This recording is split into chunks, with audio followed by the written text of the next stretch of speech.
Hello, Ray Phoenix here. Welcome to Let's Play Rockman X3 Part 7. We're going on to the first Dr. Doppler stage where it plays music that sounds like party music. This doesn't sound like the intimidating first level of a Dr. Wily or Sigma stage you'd expect. It just sounds like downright party music.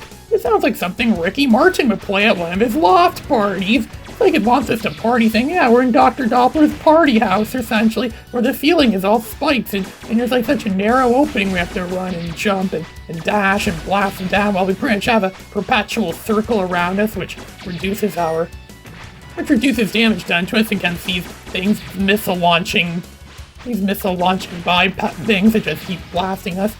We just kill them easy with our X-Buster. Yeah, the X-Buster is like still one of the best weapons in this game. That can decimate most regular, average enemies in the game. We actually don't really use the other weapons we get from the Mavericks that much, except for when we want to use them as weaknesses against certain particular bosses. So like in Mega Man 2, and we got what do you call that jagged wheel, a jagged metal blade, I guess is what it was called, and it pretty much dominates the rest of the game. You don't really see that much in weapons like that in much of the other Mega Man games or Mega Man X games. Zero's going to try and stop the ceiling from caving in on us while we go and fight this boss. This guy, he looks like I'm pretty sure there was a boss in Mega Man 7 that looks very similar to this in Turbo Man's level. I'm pretty sure it was a very similar boss, and yet somehow he came back into this game. He's not even really a boss, he doesn't have a health meter, and we killed him like he was nothing. How pathetic. I mean, if we didn't kill Bit and Bite earlier, nor did we kill Vile the proper way, we didn't kill him the proper way, we'd be having to fight them again in these levels. And these levels might be a lot more challenging, but I've already killed them the proper way using their weaknesses, so we're not going to see or hear from them. Again, we're not going to know what happens to them. They're just pretty much gone from the game's continuity completely, as if they never existed. Yeah, there aren't any Mega Man X games you have to deal with time travel or like alternate realities. I mean, this game does have alternate realities in it, but I think this reality I'm in right now is the best one. It's the one that gives the most desirable result at the end, and I think the effects of the different endings are different in this version of the game. Now, this is one of the secrets that I wanted to get. We couldn't find this at our helmet upgrade because it doesn't detect this. It's a secret that we're not supposed to know about. The Pink Doctor Light Capsule, and this one isn't like the other ones.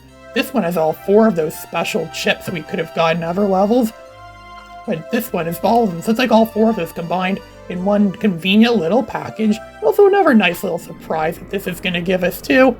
It's going to be giving it to all 4 of our main upgrades. It's a gold armor. Yeah, the gold armor X. Mega Man X now has gold armor. He's the ultimate Mega Man X now. Well, he's almost the ultimate Mega Man X we could get in this game. It's just one more thing that make him even more ultimate.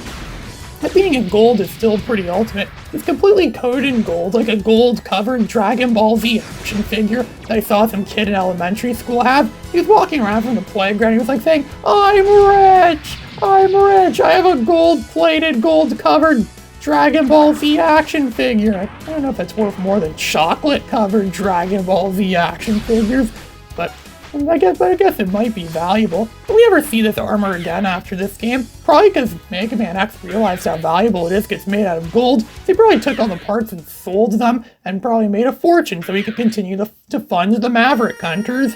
You know, how else the Maverick Hunters going to get their funding? They also have to sell some stuff. Maybe X always sold Dr. Light's upgrades for better uses or sold them for money, which I explain why he always loses them at the end of every game in the series, only for him to earn more different Dr. Light upgrades.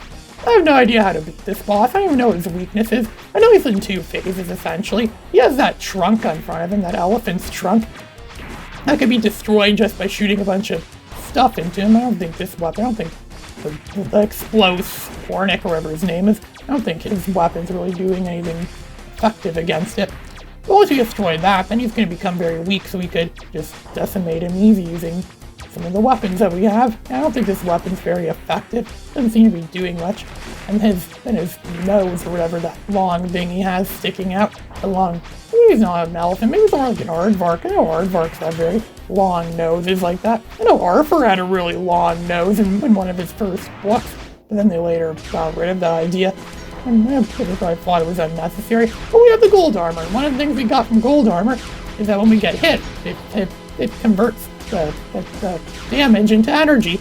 So it's like we get perpetual charge shots that last until we just run out of energy. We don't have to charge them. I guess it's a pretty good feature, pretty good thing to have. And now he's pretty much just weak. His body is mostly exposed. We could just shoot partially charged X-Buster shots and we don't really do a lot of health against him. Only took out a quarter of his health. This fight's been going on for eons already. The only way we could really kill him is if we use his weakness. I'm not even sure what his weakness is. There's like 8 weapons in this game, 1 for each maverick of the game. It isn't really doing much against him, so we're gonna find what his weakness is. When in doubt, just use whatever. Just use the Ray Slasher, the Ray Splasher, whatever it's called. We know that's everyone's weakness in this game. Who's not weak against the Ray Splasher? There's the weakness for everyone. Just shoot him, and one of those little small like spike things is just gonna get into his eyes, then that will damage him up. I think it does a little bit more damage than the X-Buster. I think if we just use this weapon exclusively, we'd probably run out of energy, because this weapon's not very energy efficient. We're using up quite a bit of it, and it's not doing a lot against this boss. What is this boss supposed to be anyways? It's like he's some sort of junk processing thing. Maybe his shoots have acid, and maybe he uses it to like melt the junk or something like that, like some sort of junk thing. Oh no! It's boiling acid! You know, maybe that's what it does. It's the same kind of acid that guy brought into the courthouse in Batman Forever and threw on Harvey Dent that made him Two-Face. Yeah, it's probably that same stuff. And that movie came out the same year as the original version of this game. Maybe they did come from the same place. It's after doing some grinding to fill up those what do you call them? The sub-tanks, after I've done some grinding in Toxic Seahorses stage, I can now go to the second Dr. Doppler stage. We have these guys that make you think they get destroyed, and then you blast them again. It's like, oh wait, they're not destroyed, so you have to blast them several more times, and eventually they just get destroyed. It's like the game's tricking you into thinking that it's some sort of, like they have multiple phases. Their first phase looks incomplete, and then their second phase looks more complete, man. It's almost like they're getting built as you attack them, and they respawn all the time. Just leave the screen for a few seconds. They respawn. You know enemies like to respawn. We saw that in the Frozen Buffalo level, those enemies kept respawning every, like, 2 seconds. I'm still playing that same party music, that Ricky Martin's Loft Party music. It's like it wants us to think this game is nothing but a big, fat party. Party in Dr. Doppler's place. Party with the Doppler. Party with... I imagine Dr. Doppler probably would be some kind of party animal. When we get to this part, we could take out Rockman X's cell phone, his cellular phone, his flip phone, or maybe it's one of those sliding BlackBerry phones, like what all the kids in 2011 had. Remember in 2011 when kids would have those sliding phones with BlackBerries? Those were pretty cool. You had a physical keyboard on it. Oh, if only phones today could have stuff like that. That would be awesome. Nothing's gonna be jumping around and like taking the paint. I think that's paint on the ground. It's like in Lego Loco when they had that paint shop or whatever it's called, the paint factory. They had the paint stores, what it's called, and you could mix the colors. That's what this thing does. It's like he's sucking the colors out. I don't know if that gives him any special abilities. This boss can be a challenge if you don't know what to do. Just slash him with the sword a bunch of times. And Zero doesn't even use the sword exclusively. He seems to use his Z-Buster, whatever it's called, the Zero Buster most of the time. He's not completely dependent on the sword, like he is in pretty much all the Rockman X games after this one. He got injured from that, just like what happened to him in the first game, only he's not going to be dead this time around. He just got injured. He was going to beam back to Dr. Kane's lab, where Dr. Kane could fix him up, and he has a gift for X. We just got his sword. Yeah, this is the first time X ever used Zero's sword. We'll be seeing that in some of the later games, I think, but first known time of that, yeah, X with Zero's sword. The most powerful weapon in this game. This game doesn't have any like Hadoukens or Shoryukens or any Street Fighter 2 moves. Instead, they just gave us something better, something that's easier to pull off, something that's more practical, doesn't require a full health tank, and it's just as easy as charging the charge shot and firing. It's the Z-Saber, one of the greatest weapons we'll get. Another thing that we got from getting that gold armor is when we stand still for several seconds at a time, it refills our health. Our health gets refilled. Whenever Mega Man Base had something similar to that, where if you stand still, you get health refills. I remember back in the day I'd be playing that, and I would just get a full health tank by just pressing the fast forward button on my emulator, and then it would just recharge my health in a matter of seconds. I remember doing that, pressing some key. I'm not gonna be using, I don't really use fast forward as much when I play this, but I could just air dash. I think we got 2 air dashes now because we have this gold armor. We got 2 air dashes, not just 1, 2, because one of those single Dr. Light chips is could have given us the leg booster. I don't even know which one's which because he says what they are in Japanese, and my Japanese skills aren't necessarily the best. I mean, I'm pretty good at reading Japanese in this game. It seems to only use the basic hiragana and katakana alphabets. We ride up on these slug things. We're not really moving, so we're going to be getting more health as we just stand here.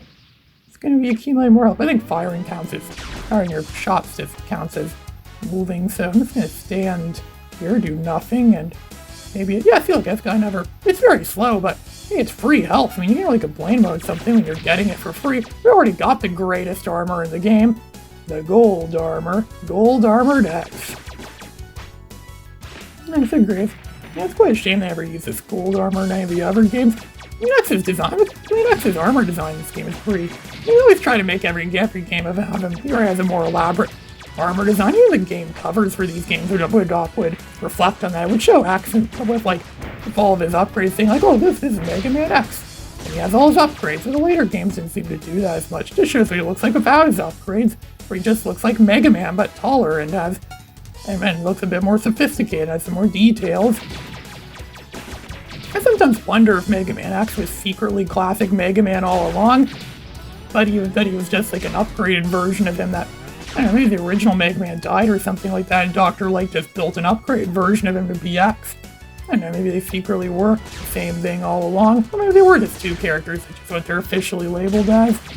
I mean, there's a lot of story and lore in this franchise that never gets answered, but we may never learn the truth since Capcom really doesn't care much about this series anymore, which is why they haven't made a new game in this series since 2004. This is just standing here and destroying stuff that comes at us. I think that's a trick. Yeah, that is a trick. The thing you'd think there's a jump to there, but they can't climb up the spikes on it. It's just gonna stop there because they can't climb where the level of the spikes changes. This track is gonna end soon. The track is spikes on the sides of the walls. I think this is a boss. Normally be fighting something like Vile again. Vile's gonna put up a harsher fight for us, but we already killed him. So instead the game's just gonna give us a pretty pathetic boss. Even without using any special items or weapons, this boss is pretty pathetic. It looks like something that a lazy guy who lives in his mother's basement would design. Then again, I think a lot of people make games are kind of like that, the basement programmers. People make our emulators are probably like that. So I probably owe a lot to them then for them being the reason why I can play and enjoy these games right now. Same with the people that made Linux. A lot of them were people just working their parents' basement. Just slashed him once and it took out more than half of his health. Zero's sword is overpowered in this game. Well, it could be that powerful in the games that came after this. Look at that, I just hit him twice, just whacked him twice with the Z-Saber. An overly glorified bonk stick. Yeah, the bonk stick is funny. Just get hit in the head, bonk. Like the puppet pals and they have the bonk stick. I just used a overly glorified bonk stick on him and it killed him like that easy. Yeah, that boss is pathetic. A lot of the bosses in this game are pathetic once you have Zero's Z-Saber. Ray Phoenix, signing out.